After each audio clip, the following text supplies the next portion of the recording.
l'agence So Wine présente So Wine Talks. La première série de podcasts analysant les tendances marketing et communication dans l'univers du vin et des spiritueux.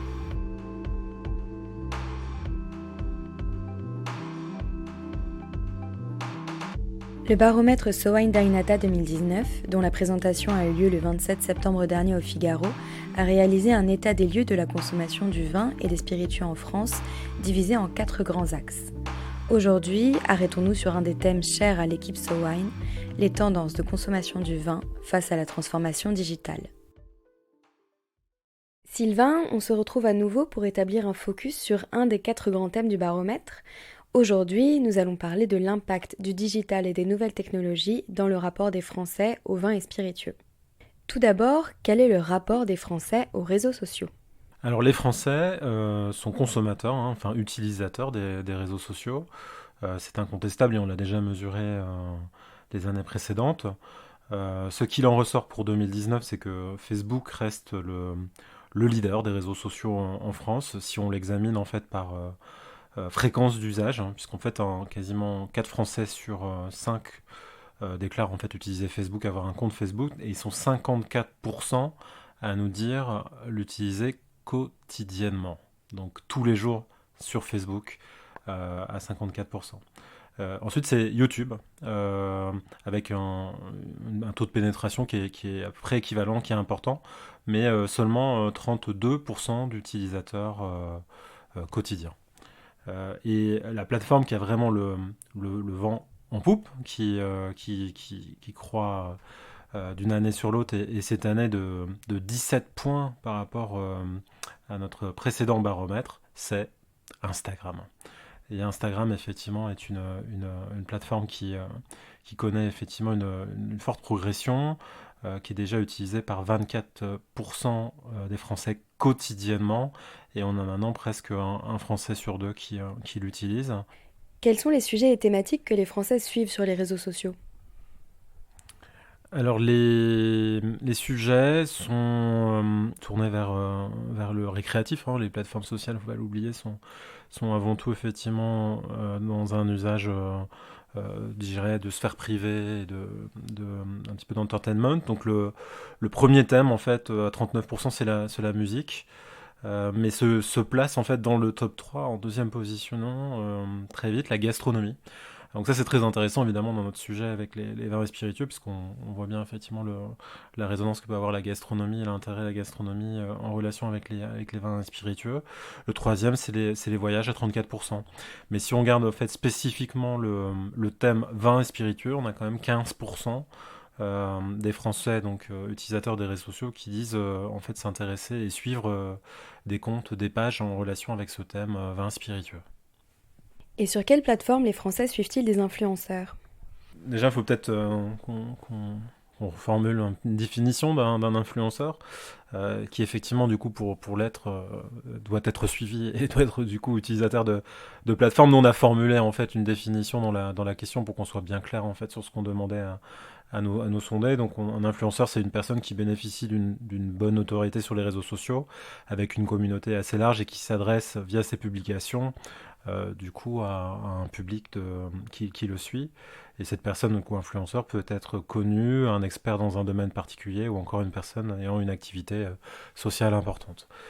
Voilà, cette définition étant posée, les influenceurs sont principalement suivis sur Instagram. C'est la première plateforme qui lead en fait le sujet de la consultation des comptes influenceurs à 51%.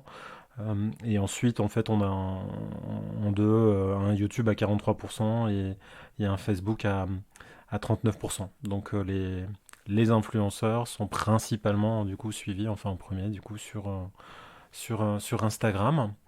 Et s'agissant du coup des thématiques qu'ils embarquent et que les Français suivre en choix de préférence.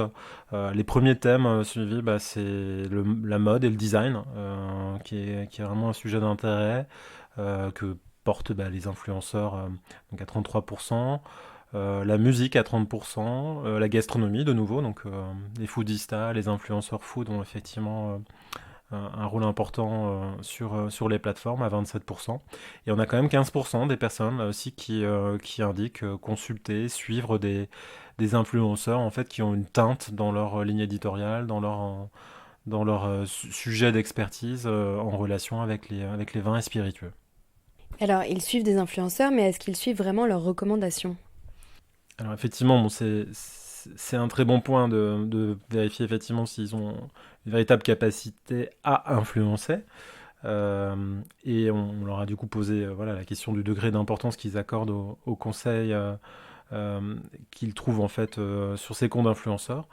Et 45% des Français suivant des comptes d'influenceurs nous disent accorder une grande importance à leurs conseils. Donc c'est plutôt assez crédibilisant. Enfin voilà, c'est un peu moins d'un Français sur deux.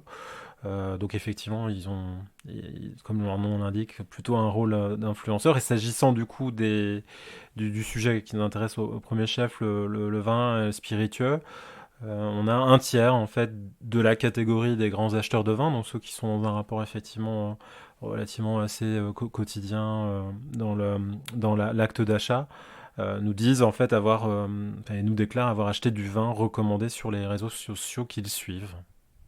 Et les Français utilisent-ils des applications liées au vin et spiritueux sur leur mobile? Alors ça, c'est une des premières questions qu'on se posait il y a déjà maintenant 10 ans quand on a lancé le baromètre. C'est est-ce qu'il y a un avenir pour des réseaux sociaux dédiés au vin, pour des usages de type application spécifique dans l'univers des vins et spiritueux, pour répondre en fait concrètement à la question, et c'est quelque chose qu'on a pu relever d'une année sur l'autre. Assez peu quand même de Français utilisent d'applications spécifiquement dédiées au vin et spiritueux. Là, les chiffres cette année, en 2019, c'est 9% des Français qui nous disent avoir. Donc, c'est pas anodin, totalement anodin, hein, puisque c'est quand même un Français sur 10 finalement qui déclare utiliser une application dédiée à cet univers. Mais en vérité, les principaux usages sont tournés vers de nouveau les réseaux sociaux qu'on abordait précédemment à 44%, et puis le jeu à 36%, la musique à 35%. La gastronomie à 18%, donc voilà, les vins spiritueux sont quand même un tout petit peu derrière. Et on voit le développement d'applications de livraison de vin à domicile. Quelle importance est-ce qu'elles ont dans les tendances de cette année? Alors c'est une nouvelle question qu'on a posée, qu'on a introduite cette année. Ça nous intéressait effectivement de savoir si cet usage consistant du coup à utiliser une application sur son mobile pour se faire livrer du vin à domicile était un usage répandu. On a un chiffre qui est quand même intéressant, puisque 10% des Français nous disent avoir déjà utilisé une application pour se faire livrer du vin à domicile, donc c'est déjà quelque chose. Et quand on regarde en fait un peu plus précisément du coup les sociotypes, on a 21% des 18-35 ans qui nous déclarent avoir déjà utilisé cette application, contre 4% pour les 50-65 ans. Bon, c'est très urbain, hein, évidemment, par essence, cet usage. Donc, on a 19% de Parisiens aussi qui nous disent avoir déjà utilisé les applications. Et puis, bon, plus on est amateur de vin, finalement, plus on est en capacité non seulement avoir recours à ces applications, puisqu'on a un tiers des connaisseurs de vin qui, effectivement, déjà utilisé ces services. Et alors, concernant l'achat de vin sur Internet, est-ce que les Français achètent du vin sur Internet et sur quel site? Alors ça, c'est la question vraiment clé du baromètre chaque année. Quelle est l'évolution sur l'achat Internet et comment est-ce que les choses évoluent. Alors Internet, on l'a vu, on en a déjà parlé dans le cadre des réseaux sociaux, des sources d'information. C'est quelque chose qui est beaucoup utilisé pour s'informer, mais c'est pas nécessairement en fait le canal d'achat ensuite. Donc on est dans une certaine stabilité encore cette année. Il n'y a pas de grosse évolution puisqu'on a 31% des Français qui nous disent avoir déjà acheté du vin en ligne. Ce qui est intéressant en fait, c'est de voir un peu plus finement en fait comment les chiffres évoluent en termes de fréquence d'achat, parce qu'il y a une part de la capacité à développer les acheteurs en ligne, c'est certain, puisqu'on a près de 70% des Français encore à convaincre. Mais pour ceux qui sont déjà convaincus, on voit effectivement qu'il y a une fréquence dans la régularité des actes d'achat qui se placent. Donc on a encore 18% d'acheteurs occasionnels. 7% d'acheteurs réguliers et 6% vraiment d'acheteurs très réguliers, de grands acheteurs en ligne. Donc ça, c'est des choses effectivement qui évoluent et on voit dans les sociotypes que les 18-25 ans, les plus jeunes sont 15% des grands acheteurs en ligne. Alors les sites privilégiés en termes d'achat de vin en ligne, c'est en premier les sites internet de la grande distribution, et c'est eux qui vraiment aujourd'hui portent la tendance. Alors ça s'explique aussi par le fait que dans le cadre, je dirais, de l'achat en ligne plus globalement en commodité, de plein de biens de consommation, finalement le vin vient accompagner son panier de courses acheté en ligne. Mais clairement, en fait, les sites internet de la grande distribution prennent aujourd'hui des parts de marché aux autres typologies de sites. Les 2 et 3e ex-aequo à 32%, c'est les sites internet de vente privée, enfin, qui sont du coup, dans un modèle de type vente privée pour la vente de vin en ligne. Et puis donc ex-aequo avec les sites internet des producteurs eux-mêmes, donc l'achat direct auprès du producteur. Et ensuite, en 4e position, les sites e-commerce plus globalement. Et enfin, à 20%, en 5e position, les sites internet des cavistes. Et quels sont les critères qui comptent le plus pour les Français lorsqu'ils achètent du vin en ligne ? Alors les critères d'achat pour les acheteurs de vin en ligne, on a un top 6. C'est intéressant de le dérouler dans sa globalité. Donc à 50%, c'est le prix, l'attractivité du prix et les offres promotionnelles. Donc c'est quand même un gros driver, le prix également sur Internet. Assorti, puisque c'est ce qui fait aussi le prix des frais de livraison, à 47%. Ensuite viennent la qualité d'infos, le contenu. Donc 42% la qualité de l'information sur les vins. Et 33% les avis d'experts, les critiques, la capacité du coup à pouvoir effectivement se confronter à la recommandation d'un expert. Et puis ensuite, critère numéro 5 à 31%, les délais et conditions de livraison. Et critère numéro 6, la sécurité du paiement en ligne.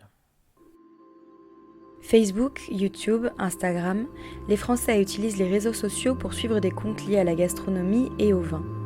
Instagram, que l'on voit gagner en importance d'année en année, est devenu la plateforme privilégiée des influenceurs.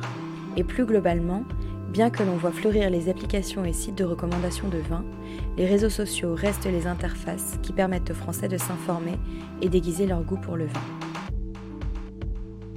Un épisode conçu et produit par SoWine, écrit et réalisé par Chloé Vibo. SoWine Talks reviendra dans quelques semaines pour décrypter à nouveau les tendances de consommation du vin et des spiritueux. En attendant, si vous avez aimé cet épisode, n'hésitez pas à le partager sur Twitter et Facebook et à nous donner des étoiles sur iTunes.